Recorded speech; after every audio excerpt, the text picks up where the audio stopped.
Chapter 1. Continued. It's because you reek of competence, you know. A week before you got here, everyone heard about your scores on the Princeton examinations. Pretty impressive. We were all set to hate you. Now you say we. You are part of the group, aren't you? Joseph shook his head and his face went serious again. No, but in the opposite direction from you. You they shut out because you're better than they are. They're afraid of you. Me they shut out because I'm beneath contempt. When he said it, it occurred to Kieran that he believed that assessment of himself. It also occurred to her that if she let this conversation go on any longer, she would not be able to get rid of this man easily. "Thanks for your company at lunch," she said. "Actually, though, you don't need to make a habit of it." He looked surprised. "What did I say? Why are you mad?" She smiled coldly. "I'm not." Her best, "you sure as hell can't get in bed with me" voice was enough to freeze a tropical river. She imagined the icicles forming on his nose as she turned her back on him, walked away, and instantly regretted it. This was the most human contact she had had in weeks, in years, in fact. He seemed more personally concerned than anyone she had known at Princeton, and she had cut him off without even learning his name. She did not know he was following her until he caught up with her in the glass corridor that crossed a strip of jungle between the lunchroom and the work buildings. He took her by the arm, firmly enough that she could not easily pull away, but not so firmly that she even wanted to. She didn't slow down, but he matched her pace perfectly. "Are you sure?" he asked. "About what?" she answered, coldly again. "About not being friends. I need a friend, you know. Even a cold-hearted, suspicious, scared-to-death lady like you. Well, of course, your social life is so full that you'd have to look months ahead in your appointment book to find an evening you could spend with me."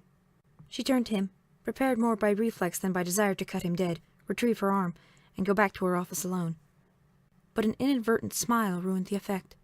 She said nothing, just tried to stifle the grin, and he mimicked her, struggling comically to force his face into a frown and finally failing.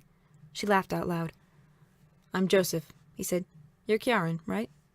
She nodded, trying to get rid of the smile. "Let's pretend you think I'm worth having around.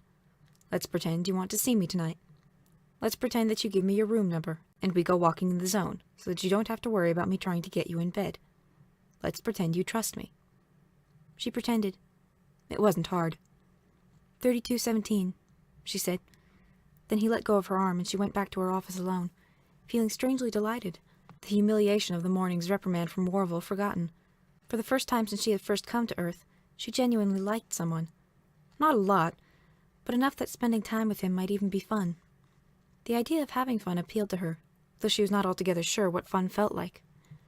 To her surprise, she had only been at her desk for a few minutes when one of her co-workers, a parrot-beaked woman who did actuarial estimates for the population at large, came over to her desk and sat on the edge of it. "Kieran?" the woman said. "Yes?" Kieran asked, suspicious and prepared openly for hostility, though inwardly she hoped vaguely that this would actually be a friendly overture. She was in the mood for it now. "That bastard from Death, Joseph?" "Yes."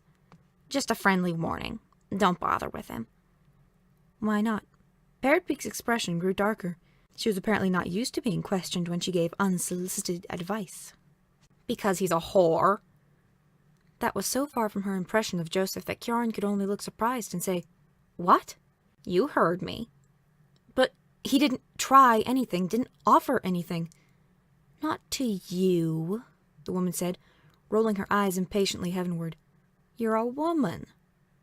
And the woman got up and went to her own desk, leaving Kieran to punch money into the lives of old people, while wondering if it was true, insisting that it made no difference, and knowing that the thought of Joseph as a homosexual prostitute completely destroyed her delight at the quarter hour she had spent with him.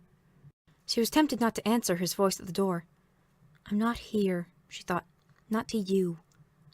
But when he spoke a second time, she couldn't resist getting up from her bed and opening the door, just to see him and confirm for herself whether it was true or not. "Hi," Joseph said, grinning. She did not smile back. "One question, true or false. Are you a homosexual whore?" His face went ugly, and he didn't answer for a moment. Then he said, quietly, "You see, you don't have to be one of the in-group to get the dirt on someone else." He hadn't said no, and her contempt for people who sold themselves became dominant. She started closing the door. "Wait a minute," he said. "You didn't answer my question. You asked 2 questions. She digested that. "All right, then." I'm not a whore, he said. And the other just guarantees you're safe for me tonight, doesn't it? The whole thing was ugly. Today had been fun, but now she could not think of him except in a sexual context. She knew about homosexuality, of course. The mental picture she had of the act between men was an ugly one, and now she could not stop herself from picturing him performing the act. It made him ugly. His slenderness, the delicacy of his face, the innocence in his eyes. They became deceptive, repulsive to her now. I'm sorry, she said. I just want to be alone. No, you don't, he said. I know what I want. No, you don't. Well, if I don't, you certainly don't. Yes, I do. And he pushed the door open carefully, ducked under her arm, and went inside. You can get out, she said. I can, he agreed amiably, sitting on the edge of her bed, the only large piece of furniture in her room. She pointedly sat in a chair. Kjaran, he said, you liked me today. No, I didn't, she said. And because she knew she was lying, she went on. I didn't like you at all. You were pushy and obnoxious, and your attention was completely unwelcome. Come now, we're statisticians, aren't we? He said. Nothing's complete. Let's say I was 70% obnoxious, and you 60% didn't want me around. Well, I'll be here for only 10% of the night, so there's plenty of margin. Concentrate on liking me. I mean, I overlook the fact that you're as mean as the Imperial fleet. Surely you can overlook the fact that I do perverted things. I won't do any of them to you. Why are you bothering me like this? Believe me, I'm not trying to be bothersome. Why don't you leave me alone? He looked at her a long time before answering, and then tears came into his eyes, and his face went all innocent and vulnerable, and he said quietly, Because I keep hoping I won't always be the only human being in this zoo. Just think of me, she said, as one of the animals. I can't. Why not? Because you aren't. The way he looked at her, his eyes swimming with tears, was getting through to her. Is it an act? She wondered. Is this just an incredibly complex line? Then it occurred to her that he was probably not interested in the things that lines usually led to. What do you want? Perversely, he took the question wrong. Deliberately wrong, Kjaran knew, and yet exactly right.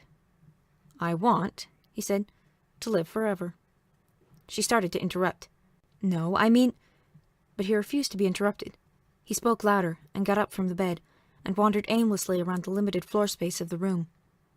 I want to live forever, surrounded by the things I love. 1,000,000 books and one person. All of humanity in the past, and only a single example of the human race in the present. Only one person? She asked. Me? You? He asked in mock startlement. Then, more subdued, he said, Why not? For a while, at least. One person at a time. All of humanity in the past, she said. You like your work in the Office of Death that much?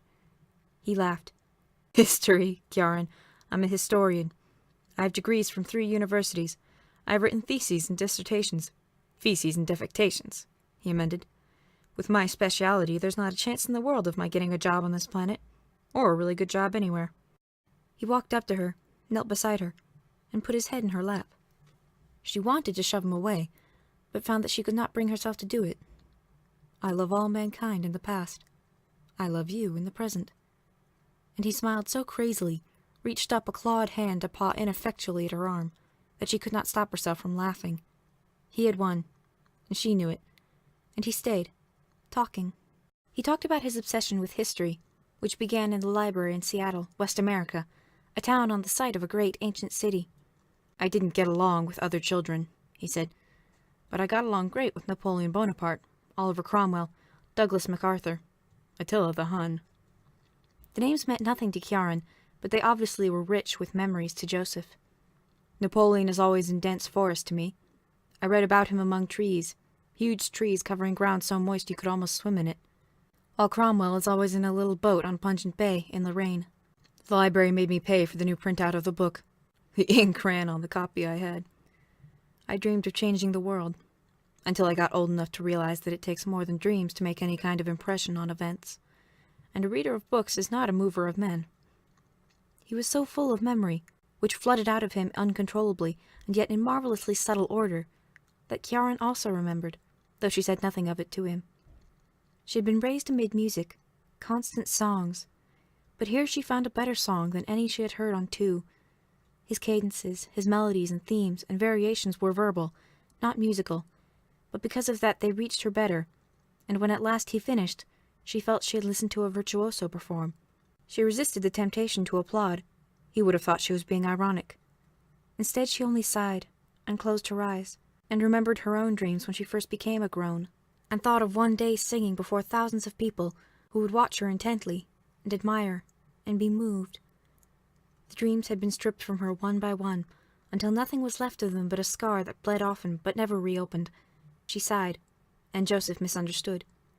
"I'm sorry," he said. "I thought it would matter to you." And he got up to go. She stopped him, caught his hand, and pulled him away from the door, which was closing again because he had not stepped through it. "Don't go," she said. "I bored you." She shook her head. "No," she said. "You didn't bore me. I just don't know why you told me." He laughed softly. "Because you're the first person in a long time who looked like she might be willing to hear, and capable of understanding." "Dreams, dreams, dreams," she said. "You've never grown up." "Yes, I have," he said, and the pain in his voice was painful to hear. "Drink?" she asked. "Water," he said. "It's all I have," she answered, "so it's a good thing that's what you want." She came back in with 2 glasses, and Joseph sipped it as reverently as if it had been wine, dedicated on some altar. His eyes were grave as he said to her, "I cheated." She raised an eyebrow. "I changed the subject." "When?" He had been through many subjects that night. She glanced at her wrist. It had been more than 2 hours. "Right at the first. I started talking about childhood and dreams and history and my private madnesses, while all you wanted to talk about was perversion." She shook her head. "Don't want to talk about it." "I do." "No, I've enjoyed this. I don't want it wrecked." He drank the rest of the water quickly. "Kjaran," he said, "they make it ugly and it isn't. I don't want to know if it's ugly or not. They call me a whore and I wasn't. I believe you. Let's leave it at that." "No, damn it!" he said fiercely. "What do you think I've been going through the last couple of hours? You think I go to parties and tell people my life story? I'm attaching to you, Kjaran, like a bloodsucker to a shark. I don't like the analogy. I'm not a poet. I don't know what kind of pain you've gone through in your life to turn you into what you are, but I like what you are, and I want to be with you for a while. And when I do that, I don't just play around at it. I become ubiquitous. You won't be able to get rid of me. I'll be there whenever you turn around.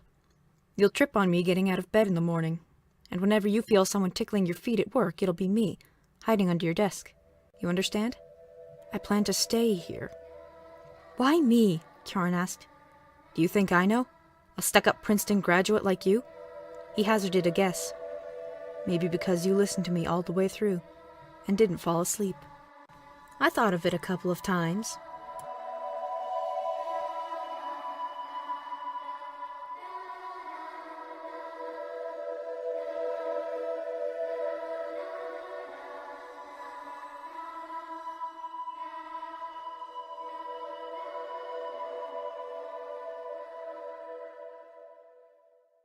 Tropical river.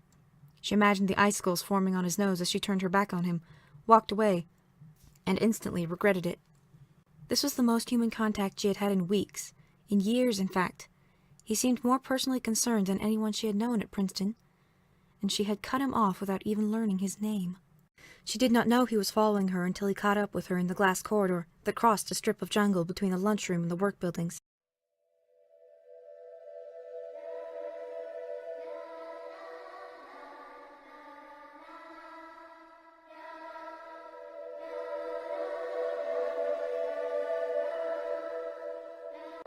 Chapter 1, continued. It's because you reek of competence, you know. A week before you got here, everyone heard about your scores on the Princeton examinations. Pretty impressive. We were all set to hate you. Now you say we. You are part of the group, aren't you? Joseph shook his head and his face went serious again. No, but in the opposite direction from you. You they shut out because you're better than they are. They're afraid of you. Me they shut out because I'm beneath contempt. When he said it, it occurred to Kjaran that he believed that assessment of himself. It also occurred to her that if she let this conversation go on any longer, she would not be able to get rid of this man easily. "Thanks for your company at lunch," she said. "Actually, though, you don't need to make a habit of it." He looked surprised. What did I say? Why are you mad? She smiled coldly. I'm not. Her best, you sure as hell can't get in bed with me voice was enough to freeze a trot. He took her by the arm, firmly enough that she could not easily pull away, but not so firmly that she even wanted to. She didn't slow down, but he matched her pace perfectly. Are you sure? He asked. About what? She answered, coldly again. About not being friends. I need a friend, you know. Even a cold-hearted, suspicious, scared-to-death lady like you. Well, of course, your social life is so full that you